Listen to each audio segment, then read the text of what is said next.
of us combined, talking about the one and only, the Fire, Francis Marshall. How's it going? Francis, what's up, brother? How are you? I'm good. How are you guys? Doing good, brother. Great. Doing good. Are you sure you were in a fight this weekend? Look at you. You look great. That's key, not to get hit. That is clean.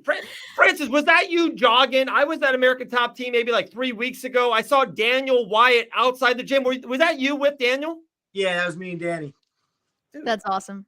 So exactly, I heard you got this on short notice. How many days exactly did you get this fight notice?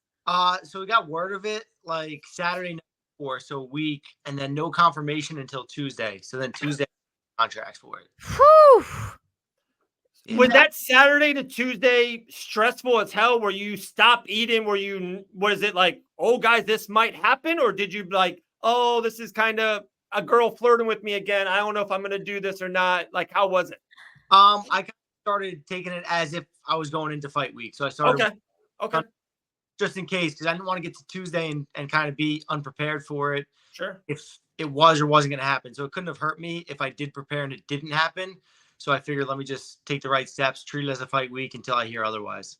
Mm-hmm. Insane. And when you got that call Tuesday, I would assume, an agent or a rep or whatever you have when you have that call, was it like, hell yeah, let's go Saturday, we're doing this? Or was there a, wow, okay, this is happening now. I got to get a lot of ducks in a row. I am fighting in 4 days. How was that kind of that 15 minutes, first 10 minutes after you get that massive information? It was kind of like, oh wow, it's like it's happening. Like it kind of all just happened so quick. Like Tuesday, I thought I was like, okay, it still might happen, maybe not. It was like 4 o'clock, 5 o'clock Tuesday evening, and I was like, all right, maybe if it does happen, they'll fly me out tomorrow. I was like, it's getting close though. It's like they usually like to get you there on Tuesday. Yeah. Already at a Tuesday, and then next thing you know, I got a phone call. I was like, yep, the fight's happening. Got the contract, flights. For like 3 hours later, I got my flight at 8:15 that night and shot out. So it all did happen pretty quick.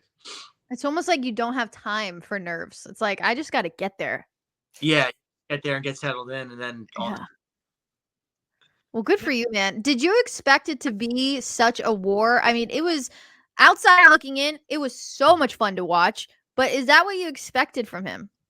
Not at all. So my game plan going in was to wrestle, like kind of have the first round. Wrestled him in the first round, controlled it, had 4 minutes of control time or whatever it was. And then I think I rewatched the fight. So there was like that last minute of the first round. We were kind of standing up a little bit, and then I hit him with a good 1-2 at the end. And I guess that kind of gave me some confidence on the feet going into the second round. And then I dropped him in the first 20 seconds. And then from there, a boxing match pretty much. Yeah. It was very entertaining. Speaking of that second round, though. Oh, sorry, Dave. Did you want to go first? No, you can go. I was raising my hand like I'm in 4th grade or something. Francis, okay, so real quick, I'm sorry, Elle, you're next, and we got 4 great questions in the thing. Francis just lighting everyone up. I love it. So you have a great game plan. The first round, 10-9, easy. Like everyone was like, dude, Francis looks awesome. A little bit of a different game plan. Then all of a sudden, you do get that awesome, almost a TKO. Knockdown, yeah. Does that, like, where does that game plan of like, okay, we're going to have a boxing match for the last 8 minutes of the fight. Why did you not go back to the wrestling? Did you ever think about that? Did a great cornerman / coach Grant Dawson tell you to go back to wrestling? What happened there? Yeah, the whole corner kind of was easing me, trying to get me to go back into wrestling and like, level change, show him something. Yeah. But I was kind of, after that point, I think I was a little bit locked in. Like I just wanted to kind of fight, like ready. I had confidence in my hands. I touched him with the right. He fell. And I was like, I know I could definitely do it again if I catch him clean. So I was just, at that point, I was done wrestling. I was just ready to fight. Speaking of that second round, I definitely thought you won the second round personally with the big drop. You almost finished him at the beginning.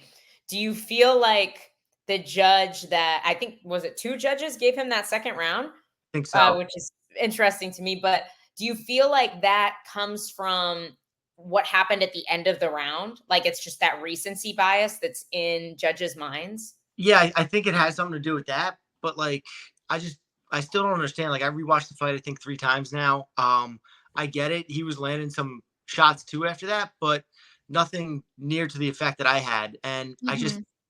they put too much emphasis on the end of the round. Like a close round like that, like after the knockdown, it was pretty almost even, I could say. Like it was pretty well balanced throughout the rest of that round.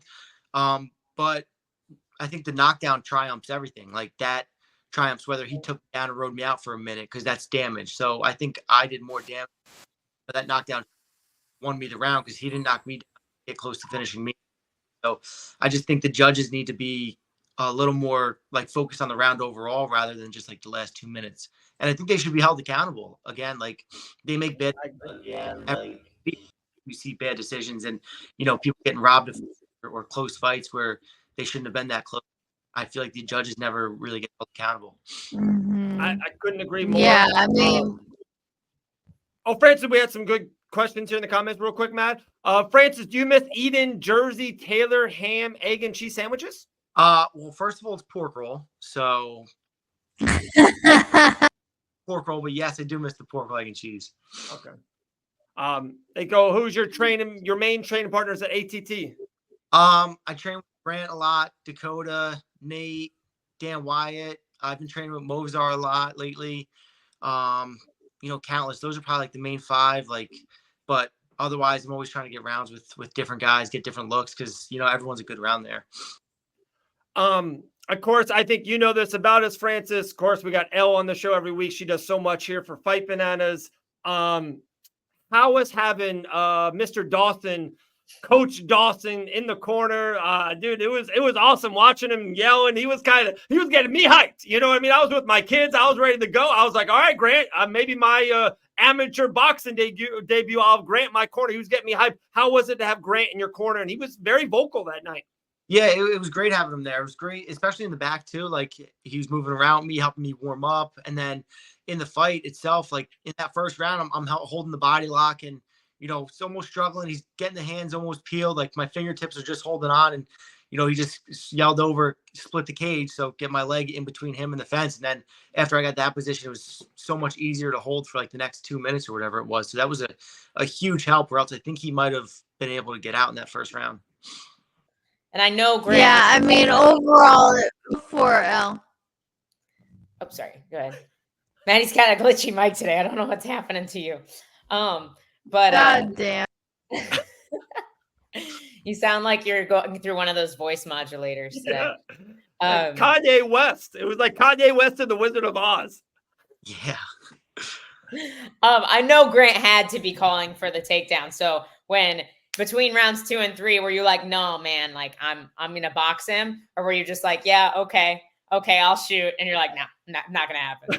I think in the corner, I'm like, okay, like I'll get back to wrestling. Like I really think like I'm listening to the advice. I'm like, okay, yeah, it sounds good. And then when you get back out there, it's like we're just fighting together. Nah, never mind. And I had to breathe through my mouth because my nose started nasal breathe, which my cardio was taking a hit for that, because usually I wouldn't get that tired. And then so I was like, if I try to wrestle now 4 minutes, I might be a little more exhausted. And I was like, let me just I could outbox him right now. Do you feel like you were in, like, your cardio was where it normally would be before you took the damage to your nose, or you feel like the short notice obviously affected it a little bit? I think the short notice affected it a little bit, but like training wise, I usually feel pretty good training, like sparring and stuff. I could usually not getting like slowing down until maybe the 4th and 5th round and stuff like that with high level guys, especially.